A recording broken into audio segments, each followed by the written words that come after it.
ബഹുമാനപ്പെട്ട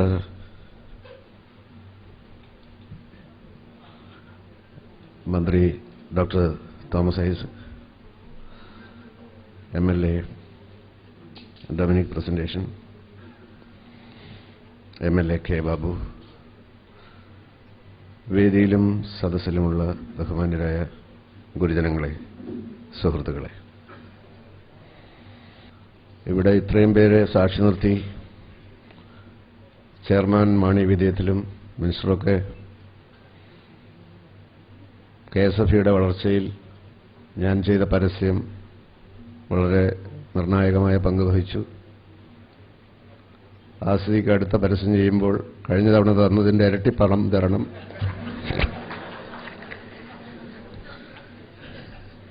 കാരണം ഇത്രയും സാക്ഷികളുണ്ട്. അങ്ങനെയൊന്നുമില്ലാന്ന് ഇനി മാറ്റി പറഞ്ഞാൽ നടക്കുന്ന കാര്യമല്ല.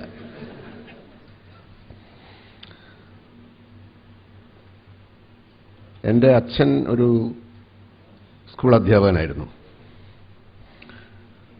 അദ്ദേഹം റിട്ടയർ ചെയ്തപ്പോൾ എന്തെങ്കിലും കാര്യങ്ങൾ തുടർന്നും ചെയ്യണമല്ലോ എന്ന് വിചാരിച്ച് KFC, കേരള ഫിനാൻഷ്യൽ കോർപ്പറേഷൻ,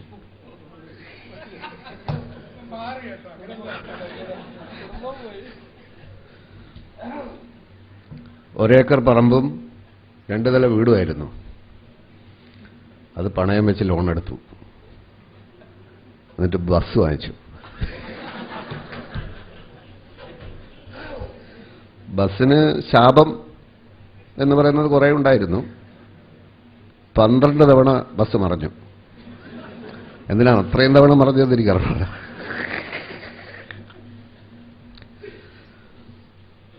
ഇപ്പം ഡെസ്റ്റിനി എന്ന് പറയുന്നത് ആര് വിചാരിച്ചാൽ ഇത് എടുക്കാൻ പറ്റില്ല. എൻ്റെ ജീവിതത്തിൽ അതിന് ഒരുപാട് ഉദാഹരണങ്ങളുണ്ട്. അതുപോലെ എന്തെങ്കിലും ആയിരിക്കാം. എങ്കിലും അധികകാലം കഴിയുന്നതിന് മുമ്പ് ഇൻസ്റ്റാൾമെൻ്റ് അടക്കാൻ പറ്റാതെ ഈ മറിഞ്ഞ ബസ് നന്നാക്കി വീണ്ടും റോഡിലിറക്കാൻ ഒരുപാട് പലിശക്ക് കടം വേറെ വാങ്ങിച്ച് KFC വീടും പറമ്പും ജപ്തി ചെയ്തു. പിന്നെ ഞങ്ങൾ കൂത്തുപറമ്പിനടുത്തുള്ള ഒരു വാടക വീട്ടിലായിരുന്നു താമസം കുറച്ചു കാലം. ഞാനന്ന് മദ്രാശിയിൽ സിനിമയിൽ മുഖം കാണിച്ച് വാലുമുറിഞ്ഞ കുറുക്കനെ പോലെ നടക്കുകയാണ്. സിനിമാടനാണ്, പക്ഷെ പ്രത്യേകിച്ച് കാര്യമൊന്നുമില്ല. അപ്പോൾ അത് തിരിച്ചെടുക്കാനൊക്കെയുള്ള വകുപ്പൊന്നുമില്ല. ആ വാടക വീട്ടിലേക്ക് അച്ഛൻ വന്നില്ല. അച്ഛൻ കുറച്ച് ദുരഭിമാനം ഉണ്ടായിരുന്നു. കാരണം അച്ഛൻ പറഞ്ഞു, ആ വീട് ഞാൻ തിരിച്ചെടുത്തിട്ട് അവിടത്തേക്ക് തന്നെ മടങ്ങിപ്പോകും. വാടക വീട്ടിലേക്കോ? ഞാനോ എന്ന് പറഞ്ഞ് അച്ഛൻ ആ വാടക വീട്ടിലേക്ക് വന്നില്ല.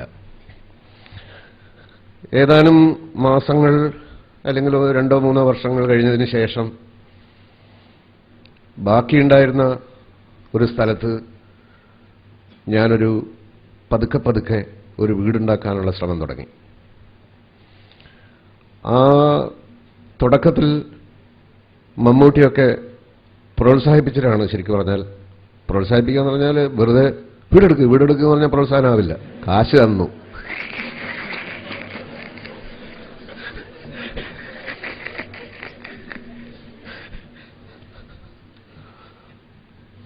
അന്ന് മമ്മൂട്ടി നല്ല ആളായിരുന്നു.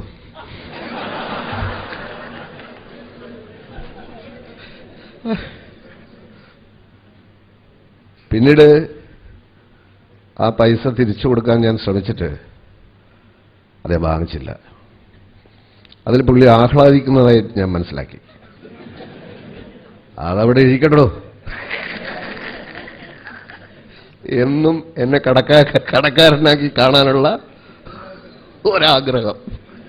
പക്ഷെ ഞാൻ മറ്റൊരു സന്ദർഭത്തിൽ പുള്ളിക്കിട്ടൊരു വേല വെച്ചു. വേറെ രീതിയിൽ, അറിയാത്ത രീതിയിൽ എന്റെ മനസ്സമാധാനത്തിന് വേണ്ടി ഞാനൊരു പണി ഒപ്പിച്ചു. അത് ഞാനിവിടെ പറയുന്നില്ല. ആ വീട് അദ്ദേഹം തന്ന പണം കൊണ്ട് മാത്രം തീരുമായിരുന്നില്ല.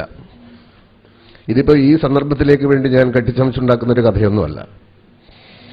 ആ സമയത്ത് ഇരിട്ടി, കണ്ണൂർ ജില്ലയിലെ ഇരിട്ടി എന്ന് പറയുന്ന സ്ഥലത്ത്, കൂത്തുപറമ്പിലൊന്നും KSFE ഇല്ല.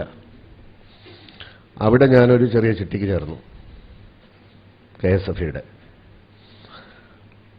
ആ പണം മുഴുവൻ ഇൻസ്റ്റാൾമെന്റും അടച്ചു കഴിഞ്ഞിട്ടും 2 മാസം കഴിഞ്ഞിട്ടാണ് ചെക്ക് തന്നത്. KSFE അവരുടെ കയ്യിൽ നിന്ന് എടുത്തിട്ടൊന്നും തരണ്ട, എന്നിട്ടും 2 മാസം കഴിഞ്ഞു. എനിക്ക് ആ സമയത്ത് കുറച്ച് വിഷമമുണ്ടായി അതിൽ. എങ്കിൽ പോലും KSFE-യുടെ ആ പണം ഞാൻ ഉണ്ടാക്കിയ അല്ലെങ്കിൽ ആ ഉണ്ടാക്കിക്കൊണ്ടിരുന്ന വീട് പൂർത്തിയാക്കാൻ എന്നെ സഹായിച്ചതാണ്.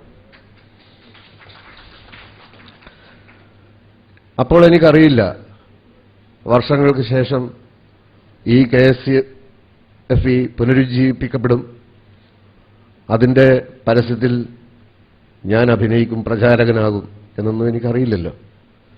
അതുകൊണ്ടാണ് ഞാൻ ആദ്യം പറഞ്ഞത് ഡെസ്റ്റിനി എന്ന് പറയുന്ന സംഭവം. അപ്പോൾ ഒരു ഗവൺമെന്റ് സ്ഥാപനമായ KFC ജപ്തി ചെയ്ത വീടിന് പകരം KSFE എന്ന് പറയുന്ന മറ്റൊരു സർക്കാർ സ്ഥാപനത്തിലൂടെ ഞാനൊരു വീടുണ്ടാക്കി.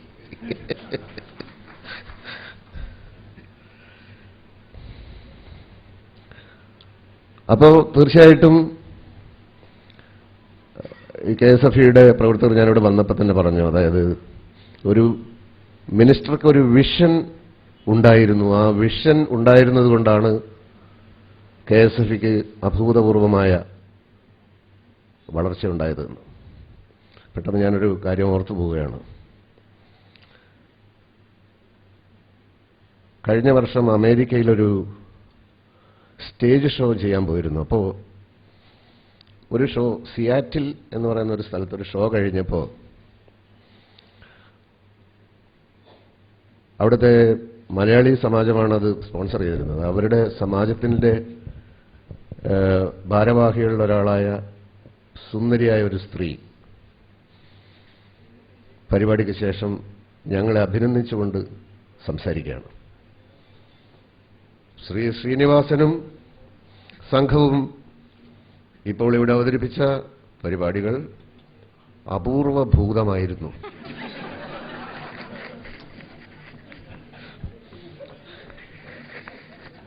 അപ്പം ഞാൻ നാട്ടിൽ വന്നപ്പോൾ ഒരാളോട് പറഞ്ഞു, ഇങ്ങനെ ഒരാൾ പ്രസംഗിച്ചു അവിടെ നിന്ന്. അപ്പം അയാൾ പറഞ്ഞു, പട്ടണത്തിൽ ഭൂതം എന്നൊക്കെ കേട്ടിട്ടുണ്ട്, അപൂർവ ഭൂതം ഞാൻ ആദ്യമായിട്ട് കേൾക്കുകയാണെന്ന് പറഞ്ഞു. ഞാനിപ്പോൾ അറിയാതെ ആ വാക്ക് ഉപയോഗിച്ചപ്പോൾ ഓർമ്മ വന്നതാണ്. എന്തായാലും KSFE-ക്ക് അപൂർവഭൂതമായ വളർച്ച ഉണ്ടാവട്ടെ എന്ന് ആശംസിക്കുന്നു. നന്ദി, നമസ്കാരം. Thank you sir. ഇനി ചടങ്ങിന് ആശംസകൾ